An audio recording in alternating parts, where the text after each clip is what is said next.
There are 4 books in the New Testament that we believe Paul wrote while he was in jail, probably here in Rome. It's the most likely place where Paul wrote Philippians, Ephesians, Colossians, and Philemon. Paul describes his own situation as being in chains for Christ. In the book of Ephesians, he says he is an ambassador in chains. Listen to some of the references to chains and prison which Paul makes in Philippians chapter 1. He says, I am in chains for Christ. Because of my chains, he says, others have been encouraged to speak the word of God more courageously and fearlessly. Paul also describes people who, for the sake of competition, have taken advantage of his imprisonment while he's in Rome. Paul also says that it is clear throughout the whole palace guard that he's in chains for Christ.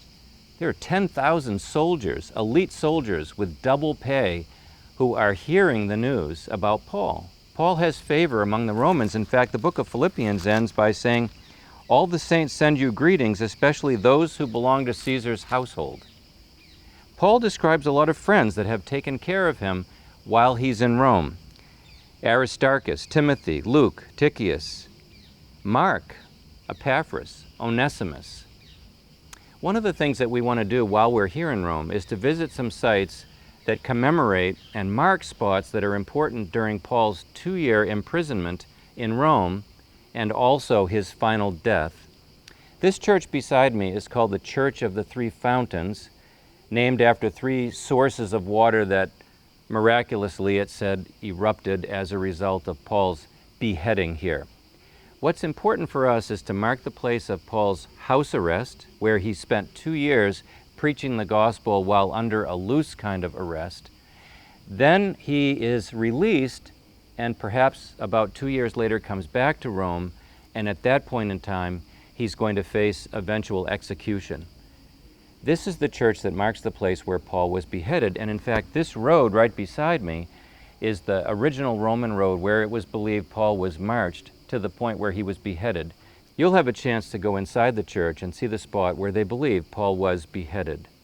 Paul was a Roman citizen whose beheading was actually a privilege. He was not condemned to crucifixion, which was the case for Peter, who apparently was crucified either the same day as Paul or a year later on the same day, and according to tradition, chose to be crucified upside down. Although Paul was apparently comforted by a lot of friendships from people that really worked with him in churches all across Asia Minor and Greece, Paul says something in 2 Timothy in his second imprisonment that's striking. He said in 2 Timothy 4:16, at my first defense, no one came to my support, but everyone deserted me. So Paul suffered from competition, and he also suffered from solitude during a time when he needed comfort the most.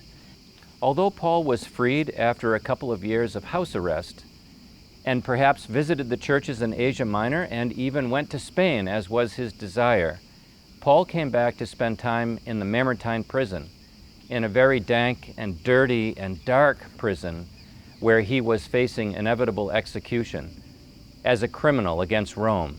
And although he had the privilege and the honor of avoiding crucifixion, the ultimate shameful death, he was still beheaded outside the city walls. And we'll visit not only this church where he was beheaded, but also the church where they believe the tomb of St. Paul is today.